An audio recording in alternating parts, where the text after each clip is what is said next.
Hello, on se retrouve pour la suite de mauvaiseherbe.exe. Tiens, moi aussi, je te fais coucou. C'est marrant, on dirait qu'on se regarde. Ouais, T'as vu, c'est bien fait, hein. c'est bien fait. Ah, salut Camille. Donc, on se retrouve pour la suite de mauvaiseherbe.exe. Donc, aujourd'hui, on se retrouve toutes les deux pour parler de ce que les jeux casual nous apprennent sur l'UX design.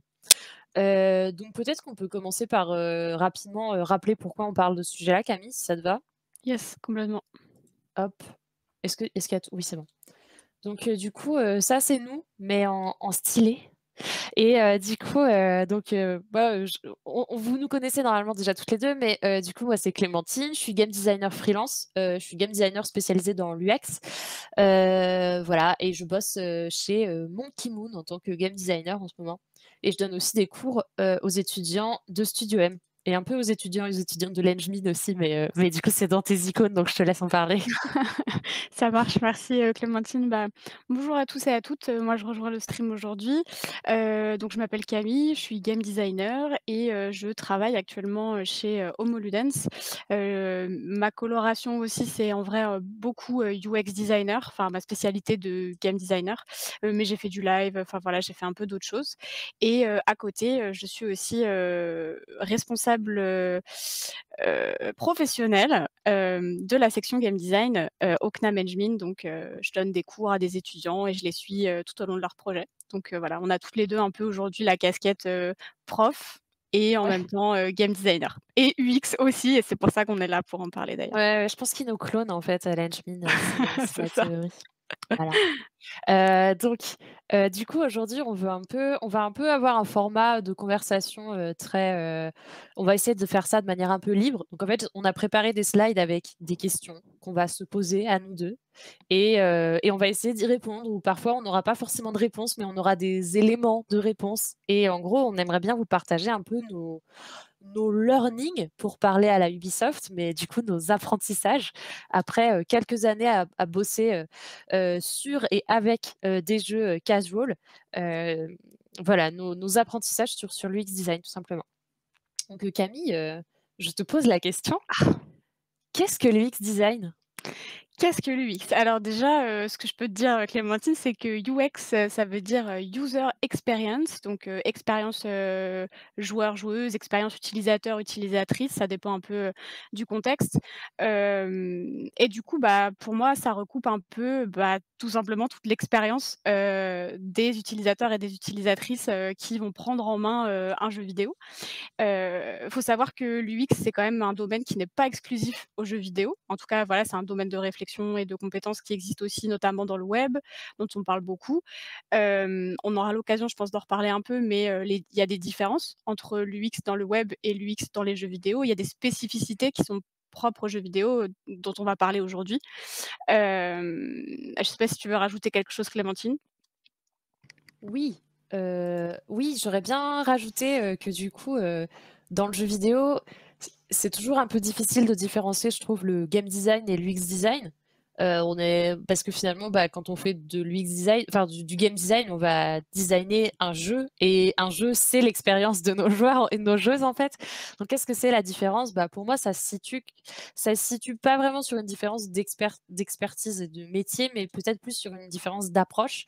Autant, quand on fait du game design, on va vachement se placer du côté du jeu, de comment il fonctionne, de comment il est conçu et cetera.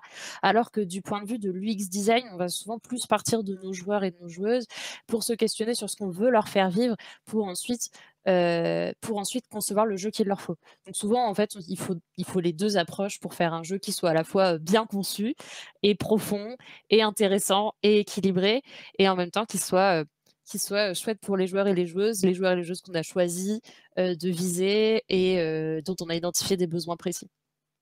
Je pense qu'on peut dire ça sur l'UX. Moi, ça me va. Cool, très bien. Si vous avez des questions, le chat, n'hésitez pas à nous pinguer. On va lire vite fait le chat et on va voir si on a assez de temps parce qu'on ne sait pas du tout. Heu, alors, du coup, maintenant, deuxième partie du titre, en fait, c'est quoi les jeux casual? Eh bah, vaste question encore une fois, casual, ça veut dire, occasionnel. Donc pour moi, ça regroupe, tous les joueurs et les joueuses dont la pratique du jeu vidéo est occasionnelle. Souvent, c'est un terme qu'on utilise, dans le milieu dans l'industrie, mais aussi, finalement, au sein des joueuses, enfin dans le milieu des gamers, pour, désigner un peu, soit des joueurs qui jouent un peu moins, qui jouent à des jeux plus faciles, qui jouent à des jeux, moins «hardcore» entre guillemets. On fait souvent l'opposition entre hardcore gamer, casual gamer. C'est 2 publics très différents et c'est quelque chose aussi dont on parle dans l'industrie. On fait nous-mêmes, quand on produit des jeux, la différence entre les 2. Évidemment, il y en a une infinité d'autres, enfin voilà, mais c'est souvent une opposition assez forte et du coup, nos joueurs, nos joueuses occasionnelles, sont généralement des joueurs et des joueuses qui, voilà, viennent un peu moins souvent, qui accordent un peu moins de temps aussi, aux jeux vidéo dans leur pratique, globale d'entertainment. Voilà. Yes, ouais, je pense que c'est une bonne définition. Je pense qu'on peut passer à la suite.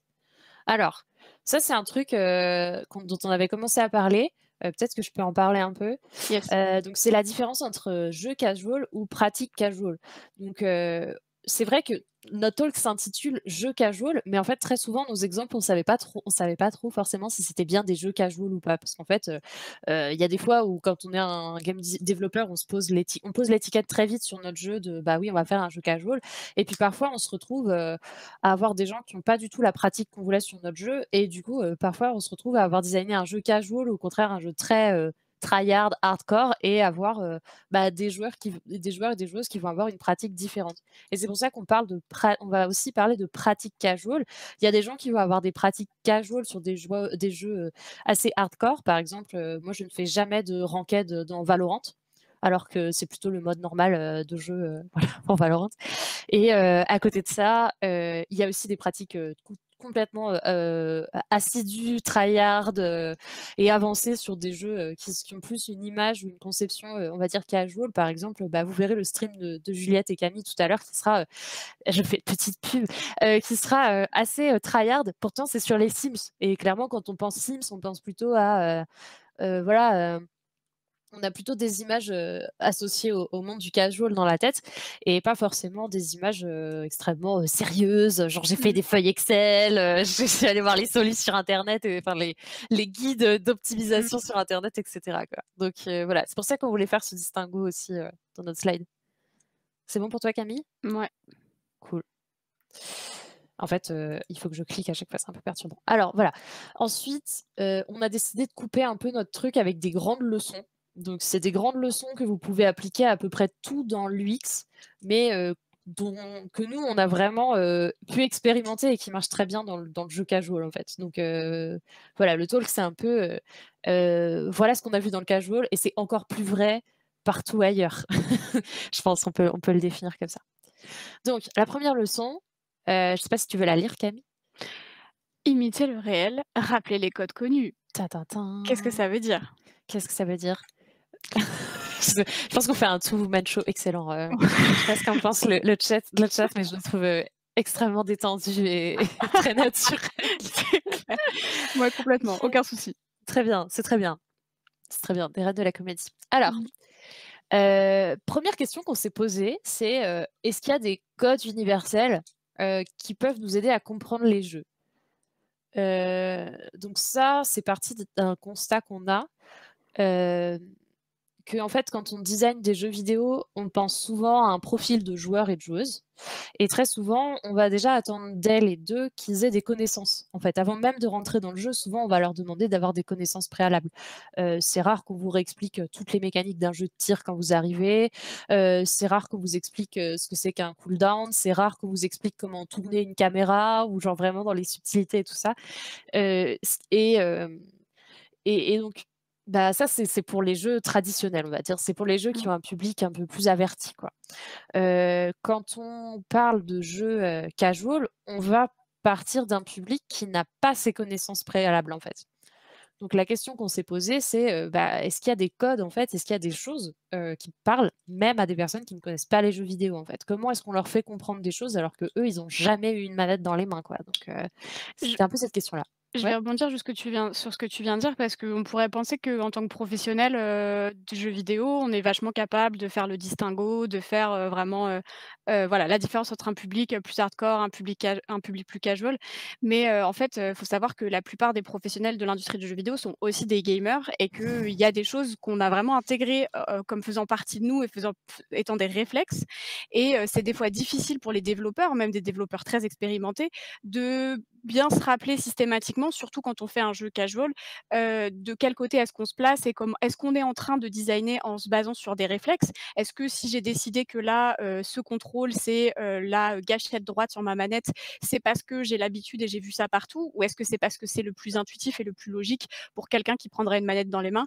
Voilà, faut savoir que voilà, même les développeurs et les développeuses font souvent cette erreur-là. Je l'ai vue, je l'ai faite et c'est vrai que c'est une espèce de gymnastique mentale systématique de vraiment réfléchir et de se remettre, sur le bon, sur on va dire le bon chemin en fonction du public pour lequel on est en train de designer un jeu. Ouais, remettre en question ses réflexes, de pensée, finalement, parce que très souvent, quand on fait du design, on design d'abord pour soi. C'est un truc qui est hyper connu, c'est un biais qui a un nom que j'ai oublié. Le biais de concepteur utilisateur, j'ai retrouvé. Et ça, c'est hyper, normal. On le fait toujours, on dit toujours: «Ah oui, mais ça j'aime bien, donc ça c'est bon» et en fait, bon, bah, parfois on design pas pour nous, quoi. Donc voilà. Est-ce qu'on a des exemples sur cette histoire de code universel? Est-ce qu'il y avait des choses qu'on s'était dites, Camille? Ouais, bah, ouais, il y a une première chose qui marche pas mal. Alors ça dépend évidemment du type de jeu, mais moi je c'est un truc dont j'aime bien parler souvent, c'est qu'en fait, souvent nos expériences de jeu, elles se basent sur le monde physique, sur des expériences qu'on peut vivre dans la vraie vie. Je vous prends l'exemple, des jeux de course. Bah, conduire une voiture, on le fait dans la vraie vie, donc c'est une expérience de la vie qu'on tire et qu'on transforme en jeu et en fait, quand on y réfléchit, c'est quasiment perpétuellement toujours ça, en fait, à quelques exceptions près, mais c'est vraiment très souvent qu'on va tirer des exemples du monde physique qu'on connaît tous, qu'on a tous, appris à connaître, voilà, en grandissant et cetera. Et il y a des choses qui, du coup, marchent très bien. Le motion gaming, le montre beaucoup. Le motion gaming se base beaucoup là-dessus puisque, vous utilisez, des mouvements et votre corps carrément pour jouer. Moi, je pense à Cooking Mama, par exemple, où, on fait appel à des mouvements, pour, rappel, Cooking Mama, DS, jeu de cuisine. Vous avez un petit stylet en main et typiquement, bah, avec ce stylet en main, on peut vite imiter le mouvement d'un fouet, le mouvement de la spatule qui retourne des aliments dans la poêle et c'est hyper intuitif, en fait. Vous avez ce stylet en main, vous avez un écran tactile et vous avez une poêle sur votre, écran tactile. Hop, hop, hop, on secoue et c'est hyper simple. C'est le même exemple que vous pouvez retrouver dans les jeux où vous vous servez même encore plus de votre corps. Je pense à Just Dance, dont vous allez entendre parler parce que Clémentine et moi avons travaillé dessus pendant, plusieurs années. C'est du Heu lobbying, en fait. c'est ça, je suis désolée, on vous en parle à toutes les conférences, on vous en parle tout le temps, mais ça nous a appris tellement de choses que, bah, on a envie de le partager. Donc dans Just Dance, on joue carrément avec son corps et du coup, ça devient extrêmement intuitif parce qu'en fait, on imite tout simplement la personne qu'on voit à l'écran, ce qui est exactement ce qui se passe dans un cours de danse. Vous imitez le professeur qui est devant vous. Du coup, pareil dans Wii Sport, hein, jeter la boule de bowling dans Wii Sport, bah, c'est le mouvement de la boule de bowling, dans, la vraie vie et on fait tout ça avec la manette. Donc c'est des choses, qui je pense, sont pertinentes, et c'est un réflexe de designer pertinent de se demander: «Ah, je suis en train de designer une mécanique, de tir, comment est-ce que je peux faire pour que ma mécanique de tir ressemble un peu à l'expérience normale du tir?» Bon ça OK, vous avez pas tous forcément, l'occasion d'aller, à un stand de tir, essayer, tous les guns possibles, des AK-47 et des machins comme ça. Néanmoins, on peut réfléchir à qu'est-ce que ça représente de tirer sur une gâchette et cetera. Bon, c'est pas pour rien qu'il y a des gâchettes sur les manettes, hein. Hem, mais voilà, c'est quelque chose qui est important, je pense, à garder en tête. Ouais, Et Clémentine, de ton côté, je sais que tu me parlais un peu de tout ce qui était, imagerie, qu'on avait en tête, les choses, ouais, complètement, ouais. ouais. Bah, ça, c'est aussi des codes universels auxquels on pense pas toujours quand on va designer des jeux vidéo parce qu'on est un peu dans notre imagerie jeux vidéo. Mais finalement, il y a des choses qui sont des codes, du monde réel, des symboles qu'on a tous et toutes, acquis. Par exemple, bah, les feux tricolores. ou encore, bah, une croix rouge, c'est pour dire la santé, ou même, voilà, un bouton, il faut qu'il ait une forme de bouton pour que, ça j'ai le même réflexe que quand je suis dans la vraie vie, c'est-à-dire j'ai envie d'appuyer sur le bouton. Donc tout ça, c'est des choses qui vont complètement donner des guides aux joueurs et aux joueuses et même les moins expérimentés et c'est comme ça qu'on les guide, et qu'on peut, faire des choses qui sont un petit peu moins obscures que, je sais pas, il y a des fois des jeux, qui ont des codes, pour, la santé par exemple, qui sont vachement moins clairs, que juste, si c'était, voilà, une croix rouge sur un fond blanc ou, peu importe et donc ça, c'est vraiment des choses qui peuvent être des bons réflexes à apprendre pour donner des repères rapides à vos joueurs et à vos joueuses. C'est ça, ouais. Moi, c'est un conseil que je donne souvent à mes étudiants, mais c'est de pas réinventer la roue, en fait. Ouais, Il y a un complètement. moment, oui, vous avez envie que, cette potion chelou soit la potion de vie, bah, franchement, mettez-la en vert et puis au moins, ce sera assez clair parce qu'on a appris que vert égale bien, rouge égale pas bien. Bon bref, c'est des raccourcis qui peuvent paraître très simples et qui peuvent paraître un peu bêtes, mais en fait, s'ils marchent, c'est des choses qui sont intéressantes à exploiter parce que vous allez avoir envie que vos joueurs et vos joueuses, comprennent ce qui se passe et ça Ouais, qu'ils reste perdent le pas de but de temps l'UX. là-dessus, quoi. Ouais, voilà, Exactement. exactement. OK, OK. On passe à la question suivante. Ah bah, on est déjà à la leçon suivante, dis donc, on apprend très vite dans ce truc. Ah là là! Donc du coup, leçon numéro 2, c'est, les mécanismes d'apprentissage, c'est le nerf de la guerre dans votre jeu, surtout dans votre jeu casual et ça, c'est vrai dans toute l'UX, tout le temps. C'est vraiment un truc auquel vous allez devoir faire gaffe et du coup, c'est d'autant plus vrai dans l'UX puisque dans l'UX, on parle à des joueurs qui ou des joueuses qui n'ont parfois, je vous l'ai dit, aucun réflexe de jeu, quoi. Donc, ils vont avoir encore plus de ça va être encore plus crucial qu'ils apprennent, en fait, parce que sinon ils sauront rien, les pauvres. Donc, comment ça marche la difficulté dans les jeux casual finalement, c'est quoi un jeu occasionnel? C'est quoi un jeu facile finalement? Moi, j'ai l'impression qu'il y a souvent misconception, une conception erronée, sur les jeux casual, c'est qu'il y a pas de difficulté. Ouais. Et souvent quand on ne pense pas de difficulté, en fait, on pense, voilà, pas de challenge, et en fait, c'est pas vrai, c'est rarement vrai. Moi, souvent quand d'ailleurs, je parle à mes étudiants et je leur dis: «Mais alors, du coup, c'est quoi le challenge de votre expérience?» Ils me répondent: «Ah non, non, mais on veut que ce soit un jeu pas difficile et chill». Mais je suis là: «Mais ça n'a rien à voir, en fait». Vous pouvez très bien, challenger le joueur, sur des choses qui ne sont pas spécialement difficiles en soi. Donc il y a un curseur un peu à avoir là-dessus. Donc je voulais juste insister là-dessus. Un jeu casual n'est pas forcément un jeu pas difficile, mais généralement, c'est un jeu qui, je pense, a tendance à challenger ce que j'appelle un skill set, donc un champ de compétences qui est différent de ceux qu'on a l'habitude de voir sur les jeux mainstream.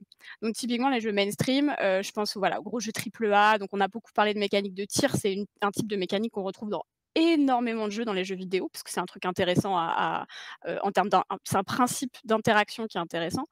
Et bah, la mécanique de tir, elle va challenger, la visée, elle va challenger, le timing, voilà, il y a tout un skill set énorme. Quand vous faites des listes comme ça en regardant sur Counter Strike, toutes les choses que ça challenge un peu dans vos compétences motrices et cognitives et cetera, c'est énorme.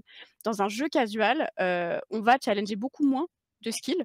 Je vais donner l'exemple du dating sim qui moi, j'en parle aussi tout le temps parce que c'est un peu ma marotte, mais par exemple, les visual novels en général, en vrai, et les dating sims en particulier, vont principalement challenger votre capacité à prendre des décisions, en fait, à réfléchir à qu'est-ce qui va pouvoir découler d'une décision à un instant T. Donc ça va un peu challenger votre compréhension de l'histoire, votre compréhension des personnages et la manière dont, vous avez joué vous conditionnera à décider ci ou ça parce que vous en aurez appris sur l'un et sur l'autre, bref. Et finalement, voilà, ça va challenger un skill de prise de décision qui est important et qui fait que, bah, souvent quand vous êtes face à un jeu narratif qui vous demande de faire des choix, qui vous demande d'aller à gauche plutôt qu'à droite et cetera, bah, vous allez vous poser et vous allez réfléchir et peser le pour et le contre. Et ça, l'air de rien, bah, c'est déjà un skill, en fait. C'est juste que vous en avez moins que dans un jeu, difficile, tout simplement. Yes. Tout à fait et une autre chose sur la difficulté, je trouve qu'on retrouve pas mal dans les jeux casus, c'est qu'on va beaucoup plus laisser, le droit à l'erreur. C'est-à-dire que parfois, il y a une chose qui va être difficile, qui va être demandée, mais il y aura beaucoup plus de possibilités de retomber sur ses pattes, de recommencer, peut-être, avec par exemple, des checkpoints moins longs ou alors parfois le game over, il va être plus permissif et là-dessus, on avait un peu parlé de l'exemple de Captain Todd Treasure Tracker parce que je l'ai fait il y a pas longtemps, et du coup donc c'est un petit jeu de puzzle en diorama, donc voilà, mais il y a les mécaniques, bah, voilà, très bien, il y a les mécaniques un peu d'un Mario, vous avez des monstres et ça vous fait perdre des vies et cetera. Et donc quand vous faites game over, quand il y a plus de vie, en fait, au lieu de vous faire un game over, ultra, punitif, on vous met dans un petit niveau qui est en fait ultra drôle à faire. On vous donne un marteau et on vous fait, farmer des champignons pour que vous ayez à nouveau plein de vie, en fait. Et donc voilà, vous avez la petite musique du marteau et tout et c'est pas du tout punitif, c'est même presque drôle Bah de ouais, faire un game over, quoi. j'allais dire c'est presque une récompense du coup Ah ouais, de ouais, genre ouais, de c'est perdre parce que hyper tu as droit à juicy. ce niveau bonus qui est un peu rigolo quoi, Puis tu c'est sais, tu marrant. la musique du marteau et la musique du marteau de Nintendo, c'est quand même important, tu vois? Genre ta ta la ta ta ta ta ta ta ta la ta ta ta ta ta ta voilà. Donc il y a des choses qu'il faut avoir dans un jeu Nintendo donc voilà. Donc pour moi, il y a aussi ça. Il y a aussi le côté, je fais une erreur, bah, c'est tu as fait une erreur, OK, c'est OK, je te tends la main, je te donne un moyen de te rattraper. Je te donne même un moyen de surmonter cette difficulté en te donnant un petit boost. Ah bah, voilà, c'est ce fameux niveau-là, très bien. Notre régie est fantastique et voilà et là, oui, voilà, donc il a déterré un champignon. Souvent, il y en a plusieurs et c'est très drôle. Il y a des pièces, il y a du bruit, ça fait des particules, vous êtes Mmh. heureux. Voilà. OK, donc voilà, je pense qu'on peut dire ça sur ce que c'est que la difficulté dans les jeux casual. Il faut encore que je retourne là-dessus, voilà. On avait ensuite la question de comment est-ce qu'on apprend, en fait? Comment est-ce qu'on apprend à nos joueurs et à nos joueuses? Qu'est-ce qui fait un bon tutoriel quand tes joueurs et tes joueuses, bah, ne savent rien du jeu vidéo, hein, ils savent plein d'autres trucs, par ailleurs, mais ne savent rien, dans les codes que nous, on a l'habitude de manipuler au quotidien, quoi. Ouais, ça, c'est une énorme question. Je pense qu'on pourrait en faire un cours entier là-dessus. Clémentine l'a fait, je dois le faire, pour l'année prochaine également. En vrai, c'est un truc vraiment, hyper crucial et qui revient, systématiquement. Moi, j'ai vu ça dans chaque, production de jeux vidéo. Quand on est développeur, on se dit: «Ah, c'est le moment où on va réfléchir au tutoriel» et bon, le plus tôt est toujours le mieux. Et en vrai, c'est pas facile. C'est vraiment une tâche qui est complexe. Moi, je dirais que la première chose à laquelle, il faut penser et c'est ultra évident, mais je vais quand même leur dire, c'est, la charge cognitive. La charge cognitive du joueur, c'est voilà, le nombre de tâches que vous allez lui demander de retenir ou de faire en même temps. Et du coup, plus vous allez charger ça, plus vous allez lui dire: «Bah, voilà, tu dois faire ci, ça, là, je t'ai appris 4 mécaniques d'un coup et tu dois toutes les retenir», dès que vous allez commencer à faire ça, bah, ça va être compliqué forcément, parce qu'on est des humains et notre petit cerveau, il est un peu limité. Même si certains ont des plus gros cerveaux que d'autres, mais voilà, ça reste à appréciation. Mais voilà, en général, de toute façon, tous vos joueurs et vos joueuses, aussi bons qu'ils soient et cetera, auront une limite et je pense que, moi, un exemple que j'avais du coup sur, bah, faire attention à la charge cognitive et faire attention à, comment dire? À apprendre finalement, les mécaniques ou les clés de votre jeu progressivement. Finalement, c'est ça le keyword, c'est progressivement. Moi, j'ai joué beaucoup à un jeu qui s'appelle Love Nikki, Dress Up Queen, qui est un jeu de dress up. Donc, c'est vraiment un jeu où on habille, des petites meufs, c'est toujours une meuf d'ailleurs, qui est un jeu ultra complet sur lequel enfin, qui mériterait qu'on en parle, des heures et des heures, mais qui attire un public ultra casual. Là, vous avez une image du menu, je vais vous en parler dans une seconde. C'est un jeu chinois qui attire un public, assez casual parce que voilà, c'est un jeu de dress up, donc on choisit des vêtements, on habille, des meufs, mais qui derrière a une profondeur de dingue et moi quand je suis arrivée, alors c'est du design, voilà, à la chinoise, c'est un peu différent des codes, forcément européens, mais quand vous arrivez là-dessus, vous avez quand même un milliard, de modes de jeu et vous êtes un peu perdu et faut faire vachement attention à ça quand vous proposez le jeu se rattrape vachement, Love Nikki se rattrape, sur la suite parce qu'il vous pousse à aller dans le mode, classique et ensuite il vous montre un petit peu, il vous amène quand même sur les autres modes et il vous propose des choses.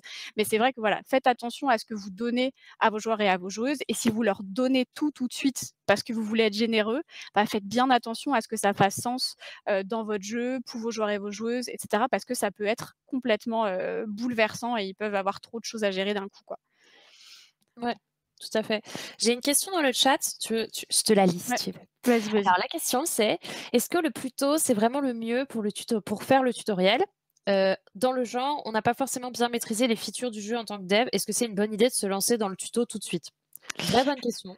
Vraie bonne question à laquelle je dirais que j'ai pas forcément de réponse, On ne sait pas. toute faite. Après, c'est une question qui s'est vachement posée sur le jeu sur lequel je suis en train de travailler et on a pris le parti, parce qu'on est très, orientés joueurs et joueuses, on veut donner le jeu aux joueurs et aux joueuses très rapidement. On a pris le parti de commencer à réfléchir à comment est-ce qu'on allait onboarder, donc onboarder, c'est ramener les c'est le terme onboarding, c'est le terme tutoriel en anglais. On a réfléchi comment on allait onboarder les joueurs et les joueuses et pour le coup, c'est vrai que c'est une vraie charge parce que ça veut dire qu'on va designer un tutoriel à un instant T. Ensuite, on va rajouter des mécaniques, rajouter du gameplay, faire des nouvelles choses et ça va impliquer potentiellement de totalement redesigner le tutoriel. Donc en effet, je dirais que, si vous n'avez pas forcément besoin de laisser le jeu dans les mains des joueurs et des joueuses de suite, vous n'êtes pas forcément obligé de vous poser trop de questions. Mais ça peut être intéressant quand même de réfléchir pendant que vous faites, je pense, vos mécaniques, pendant que vous choisissez vous faites un peu des choix de design. Ça je pense que c'est intéressant à chaque mécanique de se demander: «OK, mais comment est-ce que je vais l'apporter à mes joueurs et à mes joueuses? Est-ce que j'ai déjà une idée? Est-ce que ça va pas être trop compliqué?» Parce que souvent, moi je l'ai remarqué, si c'est trop compliqué à montrer aux joueurs et aux joueuses, c'est que c'est peut-être pas la bonne feature en fait. C'est que c'est peut-être Ouais. du game design trop compliqué. Oui, oui, oui, souvent on croit qu'on va fixer on va résoudre des problèmes de compréhension avec le tutoriel et en fait, c'est souvent qu'on a fait du design qui est soit pas bien amené, soit pas très logique, soit, Mmh.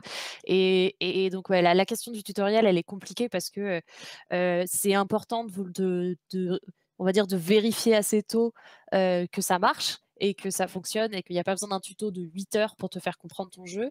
En même temps, voilà, il y a toutes les problématiques de changement du jeu en cours de route et il y a aussi la problématique que plus tu le fais tard, souvent plus il va passer à la trappe et il va être bâclé.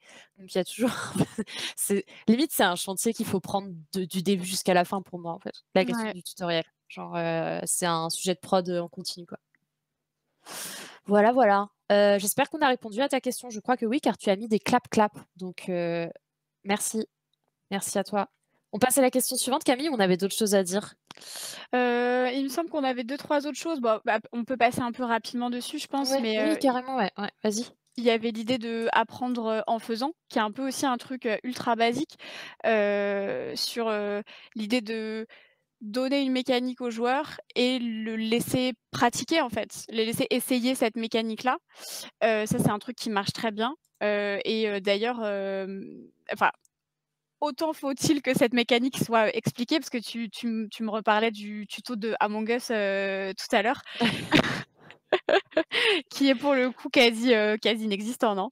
Bah, disons que tu as un tuto qui n'est pas du tout intégré au jeu. Donc tu as d'un côté un espèce de slideshow avec des gros blocs de texte qui te dit, «Voilà notre jeu, tu peux faire ça, tu peux aussi faire ça et maintenant tu peux aller tester tout ça dans le jeu» et à côté de ça, vous avez la partie, votre première game, elle est, oui voilà, donc c'est ces slides-là. Il y en a vous voyez le nombre de points qui est en bas de l'écran? C'est le nombre de slides de texte comme ça qu'il y a à lire au début du jeu.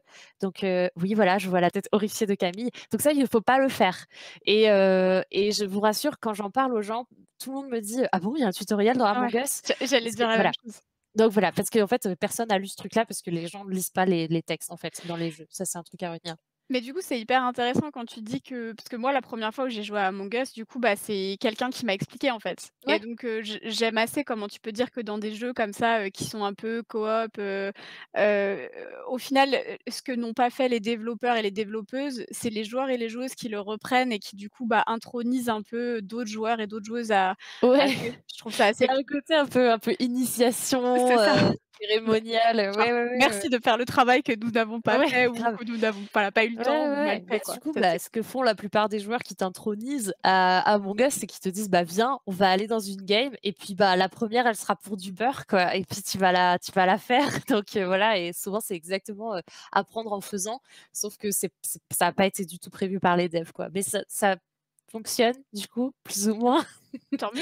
ish. Merci les joueurs et les joueuses, ouais. Mais donc oui, voilà, donc mais bon, alors, à la décharge d'Among Us, ils avaient le scope qu'ils avaient quand ils ont fait leur jeu. C'est clair. Il était pas du tout prévu que le jeu ait cette diffusion-là, et cetera, et Mmh. cetera. Mais dans les faits, ce tutoriel, c'est un très mauvais exemple. Et ça, c'est un truc, je vais juste rebondir là-dessus, si jamais il y a des personnes qui sont pas forcément trop de l'industrie, qui nous regardent ou quoi que ce soit, mais en fait, au final, quand vous voyez, des choses qui sont entre guillemets «mal faites» dans les jeux, c'est souvent des problèmes de temps et de coût et c'est vrai que comme le disait tout à l'heure, très justement Clémentine, l'onboarding, c'est quelque chose qu'on a tendance à réfléchir à la fin d'une production et en fait, à la fin d'une production, vous êtes souvent en train de corriger des bugs, essayer de faire en sorte que juste le jeu sorte, dans les temps et cetera et Vous donc êtes c'est tout de suite fatigué, ouais, c'est ça, vous êtes vous fatigué, êtes vous voulez fatigué. retrouver une vie et donc c'est vrai qu'on va vite cutter dans ce genre de features que sont, l'onboarding, quoi. Donc c'est aussi pour ça. Donc on n'en veut pas aux devs quand c'est moins bien, on sait que la vie, c'est pas facile. Voilà, c'est des questions de producing encore beaucoup. S'il y a des producteurs qui nous regardent, pensez au tutoriel. Merci. Merci à vous. Voilà. Et il y avait un dernier truc que je voulais aborder, mais très rapidement, c'est ce qu'on appelle la learning curve. Donc ça, c'est un truc qu'on donc c'est la learning curve, c'est la courbe d'apprentissage en français, mais on aime bien tout dire en anglais, surtout en UX design. Et donc du coup, la learning curve, c'est une courbe qui est comme ça, en fait. Et j'ai pas d'illustration puisque voilà, je vous illustre avec mon bras. Et donc du coup, l'idée, c'est d'avoir, bah, un apprentissage, on teste l'apprentissage. Si c'est acquis, un deuxième apprentissage, on teste l'apprentissage et du coup, on a cette espèce de courbe qui monte, mais qui monte pas de manière linéaire. On va donner du temps aux joueurs et aux joueuses pour apprendre progressivement des nouvelles choses et ensuite à les associer ensemble, et cetera. Donc ça, c'est un peu les principes d'apprentissage que vous allez retrouver dans beaucoup de jeux et auxquels il faut faire d'autant plus attention quand vous faites un jeu casual. Question, débat, Camille. Apprendre sans s'en rendre compte, est-ce que c'est possible? Bah, moi, pour cette question, j'ai envie de prendre l'exemple, de ma propre pratique. Alors pour le coup, c'est comme on disait tout à l'heure, c'est pas un jeu particulièrement casual, encore que ça se discute.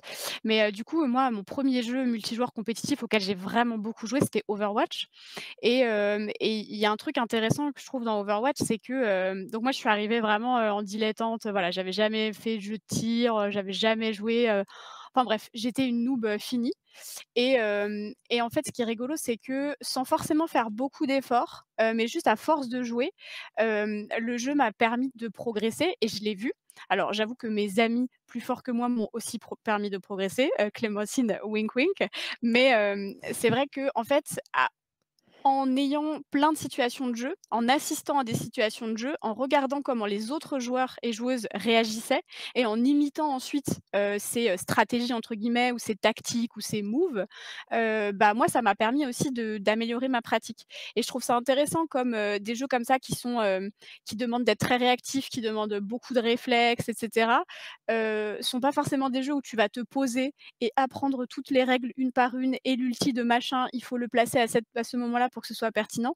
Mais tu vas plutôt te jeter dans le bain, regarder comment ça marche et finalement copier. Moi, j'ai appris des strats sur des maps en copiant, en disant: «Waouh, trop bien cette ulti, trop Ouais, bien genre: «Oh, placée». j'ai jamais vu ça!» C'est ça, Ouais, trop bien. ouais, «Oh, ouais, genre ouais, Pharah, elle est passée par là pour me ouais, défoncer. ouais. Allez, vas-y, la prochaine fois, c'est moi qui le fais» et ça marchait vachement bien. Donc C'est je dirais vrai. que oui, on peut quand même apprendre sans s'en rendre compte parfois, même si des fois c'est un peu difficile. Ouais, d'ailleurs, l'exemple qu'on se donnait, comme, truc où c'était un peu difficile, bah, c'était Just Dance justement, où on se posait beaucoup cette question-là. Alors oui, copier, le coach, le danseur en face de toi, bah, c'est évident, c'est un côté, oui, bien sûr et en même temps, on s'est rendu compte qu'il y avait beaucoup de joueurs et de joueuses qui allaient dropper, qui allaient un peu lâcher le jeu très vite et une de nos hypothèses en tant que game designer, c'était, que, en fait, bah, le jeu te propose qu'une seule manière d'apprendre, c'est d'imiter. Donc tu dois rejouer la map et la danse, la rejouer, la rejouer, la rejouer et finalement on avait, assez peu de possibilités, de développer des outils qu'on aurait voulu beaucoup plus, précis, genre apprends ce mouvement de jambe, apprends ce mouvement de bras et puis maintenant assemble les 2 et tout ça et ça, c'est des choses qui ont été développées par exemple, par, j'ai peur de dire une bêtise sur le nom, c'est Dance Heu, Academy? Non, pas du tout. non, comment ça s'appelait ce jeu? Là, j'ai un tu vois, tu me Bah, donnes the oui, oui, spot et j'ai un trou. trou de mémoire. Ouais, il y Bon, a donc si mais donc il y a quelqu'un tout retrouve ce dans le jeu chat, ça nous de intéresse, mais danse c'est qui ne se fait ouais. plus, mais qui était très bien et il y a un jeu VR de cette licence qui est sorti il y a pas très longtemps, Dance quelque Oh! chose. Voilà, c'est Terrible, beau. Je terrible. On regarde va le s chat, mais vous ne nous aidez pas, donc c'est pas grave. non, non, Cet mais autre jeu qui avait un mode d'apprentissage, pour le coup, qui décomposait vraiment les mouvements et ça, c'est quelque chose qui dans Just Dance, pour nous en tout cas, game designeuses, manque. Dance Central, merci! Merci, voilà, donc voilà, on incroyable. est tellement, focus sur Just Dance qu'on oublie le nom de la Non, mais concurrence, c'est ça, terrible. c'est très beau. Bon, C'est qui était plus trop un concurrent ces dernières années, mais quand même. non, non, non, mais maintenant ils sont sur la VR et essayez, c'est très rigolo à jouer en Mmh. VR. Mais c'était Voilà. bien Dance On Central, fait hein, moi high j'aimais five bien. à un robot et danser avec un robot et c'est très cool. Voilà. Ah! Oui, Nice. il faudra que tu essayes. Voilà, voilà. Oui, voilà. Et là, vous voyez, vous avez des mouvements, qui sont un peu mieux identifiés, voilà. Donc Mmh. ça, c'est quelque chose, que dans Just Dance, Ouais, on n'a pas et donc pour nous, c'était un souci en tout cas d'avoir ce côté, comment donner de la liberté tout en proposant un accompagnement à ceux qui en ont besoin et nous, on n'avait pas trop de solutions, quoi. Voilà. Pour plein de raisons, pas uniquement parce qu'on n'était pas inspirés, mais aussi pour plein de pour plein de raisons type production et tout ça, quoi. Donc voilà, pour un peu l'apprentissage, je pense qu'on peut avancer, comme ça on aura un ouais. peu de temps pour les questions Je pense après. qu'il va falloir qu'on aille un peu vite, hein, parce que OK, OK, speedon. Alors la le leçon temps numéro avance. 3, les expériences fortes engagent les joueurs et les joueuses. Qu'est-ce que ça veut dire? Ça veut dire que mon écran est cassé. Voilà. Alors, qu'est-ce que c'est l'engagement? C'est une notion hyper importante en game design et en plein de choses, dans les trucs de business aussi, ils aiment bien parler d'engagement. Camille, c'est quoi l'engagement? L'engagement, on parle aussi des fois de rétention, mais le terme Mmh. est un peu evil parce que Plus la business, rétention ouais. ouais, c'est ça, la Ouais, ouais, ouais. rétention, ça implique vraiment que tu gardes les jambes contre leur gré, qu'ils ont pas envie et tout, bah, alors que l'engagement, c'est quand même un peu plus positif.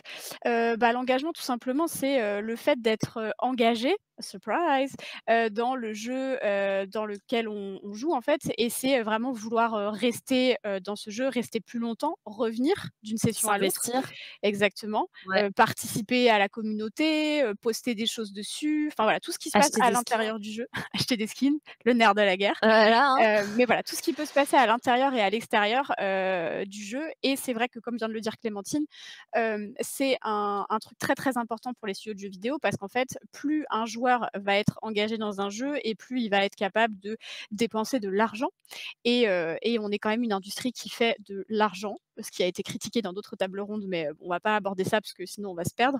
Ouais, on n'aura Mais pas le temps, désolée. voilà, l'engagement, c'est vraiment quelque chose de très important, surtout à l'ère des jeux, game as a service, qui, du coup, proposent tout le temps du contenu et cetera et qui proposent, bah, notamment des skins, quoi. Ouais et des loot box et des microtransactions, des DLC, Voilà. des machins, des trucs, des bidules. Mais ouais, ouais, ouais, on pourrait parler je pense qu'on pourrait faire une table ronde entière sur, c'est quoi les dark patterns du jeu vidéo? Comment est-ce qu'on peut filer de l'agency, du pouvoir aux joueurs sur leur engagement et cetera et cetera. Nous malheureusement enfin nous on va essayer de juste parler de ce que c'est, comme force positive pour nos joueurs parce que c'est aussi ça. Et on taclera tout le reste, à d'autres moments, voilà. Pour vous dire que c'est pas un sujet qu'on évite parce qu'on est, on n'est pas positionné ou quoi, mais c'est juste qu'on a super pas le temps. Voilà. Alors, qu'est-ce que c'est l'engagement? Bah, on l'a dit. Est-ce qu'on peut parler un peu de la motivation? Je peux en parler un peu si tu veux. Yes, vas-y, dis-nous ce que c'est que la motivation intrinsèque et la motivation extrinsèque. Ah ouais, alors ça, c'est un truc qui fait bugger mes étudiants à chaque fois parce que c'est des mots qui se ressemblent et qui sont compliqués.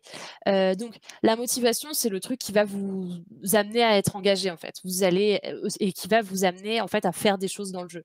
Vous allez faire des actions dans le jeu, bah, parce que vous êtes engagé dedans, parce que vous avez envie de les faire, pour plusieurs raisons. Et donc souvent, on essaye de différencier la motivation intrinsèque et la motivation extrinsèque. Alors la différence, c'est que la motivation extrinsèque, c'est parce que vous êtes motivé par le résultat de ce que va vous amener, votre action. Alors que la motivation intrinsèque, donc interne, intérieure, c'est, la motivation, que vous avez, parce que vous allez tirer du plaisir à l'action elle-même.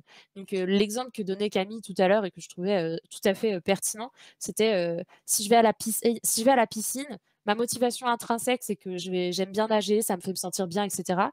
Ma motivation extrinsèque, ça pourrait être, bah, parce que j'ai envie de perdre du poids, par exemple. Donc voilà, c'est un exemple parmi d'autres. Dans les jeux vidéo, ça marche pareil. Je suis sûre que vous pouvez tous trouver, quelque chose, qui vous motive de manière extrinsèque dans un jeu, genre, je veux refaire une partie parce qu'il me reste qu'un tout petit peu d'XP Mmh. pour mon prochain niveau ou alors, Parce qu'il y bah, a je la loot box qui m'attend, ouais, voilà, parce que juste la satisfaction de compléter cette petite jauge ou mmh. voilà et la motivation intrinsèque, ce serait genre: «Waouh, on s'est trop amusé, on relance» et tout ça donc voilà, ça peut être tout un tas de choses différentes. On pourra écrire dans le chat si vous voulez intrinsèque et extrinsèque, mais ce qu'il faut retenir, c'est qu'il y en a un, c'est intérieur et l'autre, c'est extérieur, c'est externe à mon action. Donc voilà, et pourquoi on a besoin de vous écrire tous ces trucs compliqués? C'est parce que, on voudrait un peu vous parler d'engagement intrinsèque et donc là, la question qu'on se pose, c'est genre: «Est-ce que l'engagement intrinsèque, c'est fort?» Et on trouve que, bah, ouais, c'est plutôt fort, ouais. Ouais, bah Voilà, slide suivante. Non, je rigole. Heu, non, mais c'est intéressant. Moi, je dis souvent à mes élèves, quand je parle de ce sujet-là que, c'est pas forcément nécessaire, en fait, d'écarter complètement, la motivation extrinsèque. Elle peut être un vecteur de motivation qui est, important et Hyper puissant. pertinent, Mmh. ouais, dans un jeu. En revanche, c'est vrai qu'en tant que concepteur et conceptrice d'expériences de jeu, bah, on a quand même envie qu'il y ait de la motivation intrinsèque et c'est quelque chose qui est plus difficile à insuffler, enfin à mettre dans un jeu, en fait et Ouais, donc c'est pour ça que c'est important de réfléchir à, bah, comment ça marche, et comment ça se présente et du coup, bah, je pense qu'on peut passer à notre prochaine slide en vrai. OK. OK, OK. Bam! Heu, Bam! Par quoi C'est-à-dire passe la motivation intrinsèque? Transition. exactement et du coup, moi i le 1er truc que je dis, la plupart du temps quand on parle de ce sujet-là, c'est que, bah, la première chose, c'est de faire bien attention à ce que vos joueurs et vos joueuses, ils prennent du plaisir dans l'action elle-même de jouer, en fait, dans le gameplay que vous êtes en train, de, développer et du coup, c'est hyper difficile, de savoir à l'avance quand vous designez un jeu, est-ce que vos joueurs et vos joueuses, ils vont aimer ou pas? Si ça va Mais, être fun, c'est bah ça. C'est la question qu'on se pose tout le temps et que je ouais. me suis encore posée aujourd'hui dans ma journée de travail. J'ai une idée de mécanique, est-ce qu'elle va être fun? Bah, je sais pas trop, mais du coup, bah, on va tenter. Moi, je vais la tester un peu de mon côté, je vais voir si je m'amuse un peu et c'est déjà mon 1er marqueur de est-ce que ça marche? Et moi, j'aime bien donner l'exemple de pas mal de les jeux de simulation, je trouve, font assez bien ça. Je pense à Euro Truck Simulator.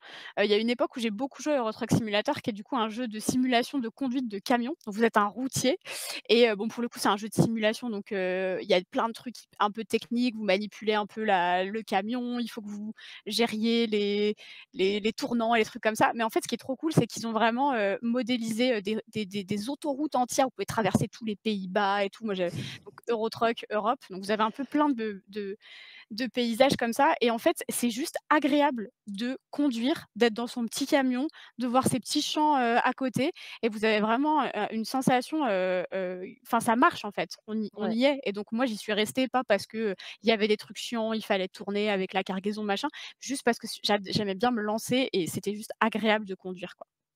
Ouais. Je vais, accélérer parce qu'en fait, je réalise qu'il est 20h17 Et donc oui, ça tourne. Donc voilà, l'intrinsèque, c'est hyper important. On vous en a pas parlé, mais il y a aussi plein d'autres choses qui vous motivent à faire de l'intrinsèque. Je reviens là-dessus 2 minutes.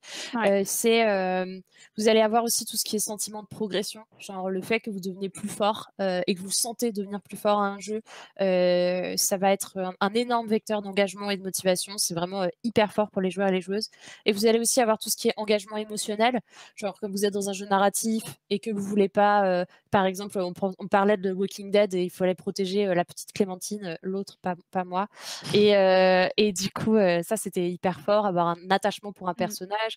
Vous avez aussi Animal Crossing qui joue beaucoup sur cette corde, alors moins maintenant, mais avant, vous aviez vos villageois qui vous oubliaient si vous veniez pas, donc là, vous avez vraiment un truc hyper fort qui se joue. Donc voilà, la motivation intrinsèque, ça passe par tout ça, et c'est, un truc qui est vraiment, que l'UX doit chercher à faire, beaucoup. Pour nuancer un peu ça, on voulait un peu vous parler, de cette, slide suivante qui était, pourtant aujourd'hui, bah, tout le monde veut des skins, hein. On parle beaucoup de Fortnite. Heu donc là, je vais aller assez vite si tu veux Camille, je Ouais, on vas-y. fera donc ce que je voulais dire, c'est, ce qu'on voulait dire, c'était que, bah, en fait, la cosmétique, ça marche bien. On est à une ère où il y a énormément de jeux qui sont multijoueurs, même des jeux qui s'adressent aux plus jeunes, hein. On pense à Fortnite, Roblox et cetera et donc là, bah, oui, forcément, il va y avoir, beaucoup de cosmétiques. En plus, on va beaucoup streamer, donc il y a un côté un peu show off, un côté un peu: «Je vais montrer ce que j'ai, je vais montrer mes skins, je vais montrer les licences que j'aime» et cetera et cetera. Donc c'est le cas avec Fortnite, par exemple, bah, voilà, nous, avec Camille, on est allés voir, le concert d'Ariana Grande, sur Fortnite, il y a 2 semaines. C'était trop bien et si on voulait, on pouvait acheter le skin d'Ariana Grande à 20 €. Donc bon voilà, Eh donc franchement ça donnait envie, hein, je suis désolée, ça mais donnait de ouf envie et c'est dur de croire voilà, le Rift Tour, yes, allez et c'est dur de croire que, ils roulent sur l'or, en fait et oui, bien sûr qu'ils roulent sur l'or parce que tout le monde veut des skins. Donc voilà et pour nuancer un peu ce truc-là, je voulais quand même dire que, la cosmétique, c'est pas juste du show off, c'est pas juste de l'extrinsèque. On n'est pas juste là pour consommer des skins, en fait. Il y a aussi le côté quand même, je veux montrer ma personnalité, je veux m'identifier à ce que je fais dans le jeu et c'est notamment le cas dans des jeux où vous pouvez vachement customiser votre avatar. Donc dans Fortnite, vous équipez un skin, bon voilà, il y a 2-3 petits accessoires, mais ça s'arrête là. Mais vous prenez un jeu comme Sky, par exemple, qui est le dernier jeu de That Game Company, vous pouvez vachement personnaliser votre avatar, vous pouvez le rendre petit, grand, il y a vraiment énormément d'options de custo et c'est vraiment là pour refléter votre personnalité. C'est quelque chose que vous racontez aux autres joueurs sur vous, qui est très intime et du coup, je pense qu'il faut un petit peu nuancer le discours qu'on a sur les skins. Oui, très souvent, c'est accompagné d'un modèle économique qui est très agressif, mais par contre, jouer aux jeux vidéo parce que vous kiffez les skins, ça peut vouloir dire plein de choses sur vous, pas forcément que vous êtes, juste un énorme frimeur, hyper, vénal, ou je ne sais quoi. Donc voilà, à nuancer comme toujours et là-dessus, on peut toujours trouver des motivations intrinsèques pour nos joueurs et nos joueuses. Leçon numéro 4 et dernière leçon qu'on va devoir piffer en, Ça va, très peu de temps. on peut se donner 10 minutes. Le stream de Sims 4 Oui, commencera en retard, on s'en fout, c'est allez, important. désolée, désolée. C'est toi en plus le stream des Sims 4, Oui, donc si tu dis: c'est «C'est moi pas qui grave», décide. c'est OK.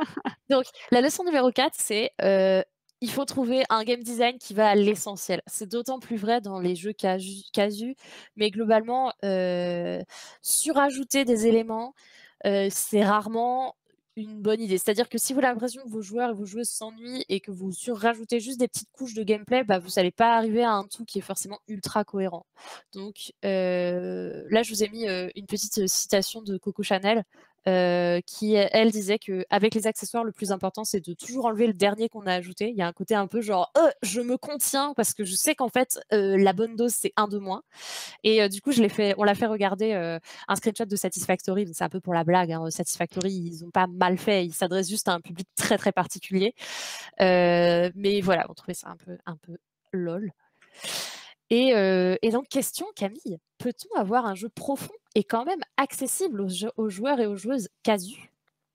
Eh bien, moi, j'ai envie de vous répondre, oui. Alors évidemment, comme on s'en doute, c'est difficile.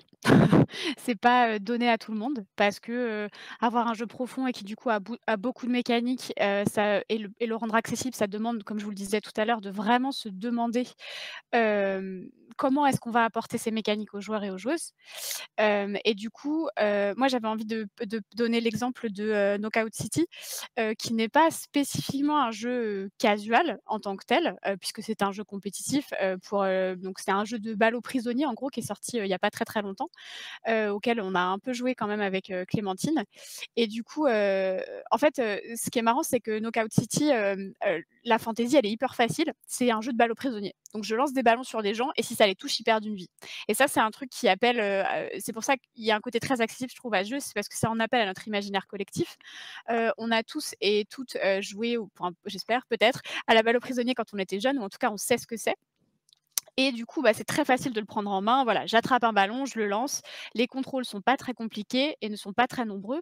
Et en fait, c'est derrière sur, des petits ajouts de gameplay, comme par exemple, le fait qu'on peut se transformer en ballon, ce que vous voyez à l'écran là tout de suite. On peut nous-mêmes rouler et devenir un ballon pour notre coéquipier. Et c'est encore une fois ça et les situations de jeu qui vont créer une profondeur de gameplay qui fait qu'en fait, sous ces dehors de jeux, mignons, rigolos, balle aux prisonniers, c'est quand même un jeu à skill et il est pas facile du tout, quoi. Et pour autant, la prise en main est faisable. Donc vous voyez, il y a un peu cette balance à avoir entre les 2. Et moi, ça me faisait réfléchir ce que je disais, tout à l'heure à Clémentine, mais je me questionne aussi sur, l'impact de la direction artistique sur, l'appréciation qu'on a d'un jeu, on va dire la casualité, c'est un mot que je viens d'inventer, la casualité, d'un jeu ou pas. J'ai l'impression que, typiquement, des jeux comme Overwatch ou comme Knockout City qui ont une DA beaucoup plus cartoon, ont tendance à, et je ne sais pas dans quel sens ça se joue, mais à être plus accessibles et en tout cas ou attirer peut-être des publics qui sont un petit peu moins, axés jeux, hardcore. Voilà, moi je vous cache pas que la fantaisie militariste de Call of Duty, elle me passe un peu là-haut, quoi. Mais tout de suite on me parle de balles aux prisonniers, je me dis: «Ah marrant, j'aimerais bien tester» et donc il y a un vrai truc, je pense aussi qui se joue, à ce niveau-là. Yes. Heu, il y a une question sur le chat, mais je pense qu'on n'aura pas le temps d'y répondre, donc si tu veux la regarder pendant que je fais la Ouais, dernière vas-y, slide? vas-y, OK. vas-y. Parce que moi j'ai pas la réponse, mais toi tu l'auras peut-être. OK. Alors, la dernière, slide c'était un peu une petite ouverture qu'on voulait faire en fait, c'était, de parler de promesses aux joueurs et aux joueuses. Souvent, en fait, ce qui nous fait parler de ça, c'est que très souvent, quand on design un jeu, bah, on parle absolument pas au marketing. On sait absolument pas à quoi va ressembler, la boîte du jeu, le spot publicitaire, la présentation à l'E3 ou quel que soit le voilà, le média et en fait, très souvent, du coup, il va y avoir, parfois des incohérences ou des choses qui sont un peu bizarres entre, la promesse qu'on a faite, aux joueurs et aux joueuses, les gens qu'est-ce qui leur a fait acheter le jeu, qu'est-ce qui leur a fait cliquer et le contenu, réel dans le jeu. Et heu donc c'est vraiment quelque chose qu'on a trouvé, important. Et là, on avait encore un exemple Just Dance parce que typiquement dans Just Dance, on va énormément mettre en avant, sur les communications, tout ce qui est, contenu, les chansons en fait. On va te dire, «Oh regarde, achète le nouveau Just Dance avec les derniers hits de tes chanteurs préférés, comme, tel truc qui passe à la radio en ce moment, c'est trop cool» et tout ça. Et heu et du coup, quand vous êtes game designer sur Just Dance, bah, vous passez 1 an à, designer des features ou de l'accessibilité ou, de la quality of life, résoudre des trucs et cetera et ça, on n'en parle pas du tout et du coup, après, on se retrouve avec des jeux où c'est très peu mis en valeur, où du coup, on lui alloue, assez peu de budget et du coup, c'est une espèce de boucle, en fait, où vous avez, bah, on ne le veut pas aux joueurs, du coup, les joueurs, ça les intéresse pas, du coup, on donne pas de budget, du coup, bah, on n'en parle pas aux joueurs parce qu'on n'a pas fait grand chose et cetera et cetera. Donc vous avez un petit peu cette boucle et je pense et donc on voulait vraiment mettre ça en valeur pour vous montrer à quel point le marketing et la promesse qu'on fait aux joueurs et aux joueuses, ça peut influencer non seulement ce qu'il y a dans le jeu, mais aussi leur perception à elles et à eux et donc leurs attentes. Et ça, c'est vraiment important, surtout sur les joueurs et les joueuses casual qui vont pas forcément avoir une expertise, sur le jeu qu'ils et elles vont acheter. Alors que par exemple, si vous demandez à un joueur, de 4X, pourquoi il a acheté ce jeu, il va être très, très précis sur les réponses, il y a aucun souci, hein. Hem mais c'est beaucoup moins vrai pour les joueurs casual et du coup, c'est d'autant plus important d'être vigilant et de communiquer là-dessus, je trouve en tout cas. Et toi, tu avais l'exemple aussi de Boyfriend Dungeon et puis je pense qu'on conclura là-dessus. Ouais. Du coup, ouais, j'ai joué à Boyfriend Dungeon il y a pas longtemps et c'est vrai que donc pour, celles et ceux qui auraient pas forcément le jeu, en tête, c'est, à la fois un dating sim et à la fois un hack and slash et le jeu a été vraiment marketé, comme ça. D'ailleurs, on peut parler de enfin, j'en parlais un peu avec Clémentine tout à l'heure, mais, je trouve qu'il y a un vrai, complexe autour du dating sim qui fait que, un dating sim en tant que tel, ne suffit pas et qu'il faut du coup avoir d'autres mécaniques à apporter par-dessus. Si pour voilà, ils le marketent comme un dungeon crawler et cetera. Et en fait, j'ai vu des critiques sur internet qui disaient, «Oui, mais du coup, le hack and slash, il est nul, il est pas très profond, nin nin nin» et en fait, bon, il y a une première chose que moi j'ai envie de dire, je l'ai dit à tout le monde, mais bah, le hack and slash, c'est un peu éclaté, en fait, entre nous. Non, mais Hot je take veux du dire soir, non, mais hot je veux take dire, du soir. voilà, on est là, on est entre nous, on est tranquille, c'est un peu tout pourri. Enfin, je veux dire, c'est pas très marrant, quoi. On en a vu, on en a revu, on a bouffé du Diablo, ça suffit. Moi, j'étais étonnée, en fait, j'étais étonnée que les joueurs soient choqués parce que le hack and slash, il est pas trop mal fait dans Boyfriend Dungeon. Alors oui, il est pas transcendantal, mais en même temps, en 2021, on va pas renouveler le hack and slash qui est vraiment un des genres les plus, on va dire classiques et peu renouvelables, quoi. Oui, tu tues des monstres, oui, tu chopes du loot et puis bon, bah, basta, quoi. Et donc c'est vrai que c'était marrant que j'ai trouvé ça étonnant que les joueurs se soient choqués là-dessus, alors que derrière, la partie dating sim et la partie visual novel, je n'ai pas fini le jeu, je n'en dirai pas plus, mais est extrêmement riche et a des choses à dire, quoi. Et donc voilà, ça m'a énervée et je pense que c'est peut-être aussi un petit défaut dû au marketing. C'est un petit défaut parce que voilà, on push un peu la partie dungeon crawler pour valoriser le dating sim et pour attirer d'autres publics, parce que le public des dating sim est quand même très niche. Mais voilà, j'ai trouvé ça dommage, donc voilà, c'est quelque chose d'important, la promesse. Voilà et c'est complètement un truc qui rejoint, l'UX, le game design et le marketing parce qu'on parle vraiment d'expérience utilisateur et c'est aussi conditionné par les attentes, des personnes qui lancent votre produit, en fait. Voilà, je crois que c'était tout ce qu'on avait à vous dire. Voilà, on a une super slide où on vous dit, «Suis-nous sur les réseaux». Voilà, c'est nous. Yes. Vous pouvez aller faire le picrou de Makoka, il est cool, voilà. C'est le picrou qu'on a fait pour C'est le pour ces picrou qu'on petites a slides. fait et voilà, je sais pas si on a le temps pour des questions, je dirais Hem, bof bof. non, mais je pense qu'il y en a pas trop dans le chat, donc c'est que OK, c'était extrêmement clair, ça nous fait vraiment très plaisir. ça nous fait un gros plaisir. Mais du coup, ouais, on va enchaîner du coup après, on va peut-être avoir 5-10 minutes de pause, mais on va enchaîner sur un stream des Sims 4 et un stream version hardcore. Donc on compte sur vous, pour être là. Moi, je serai là et je vais faire des blagues, et nous aurons une experte, des Sims, Juliette, avec nous pour ce, stream. Merci à vous d'avoir été là. Merci à Merci, Clémentine d'avoir merci. présenté et on se retrouve très bientôt pour la suite. Restez ici, on bouge presque pas. Ouais. Salut! Salut!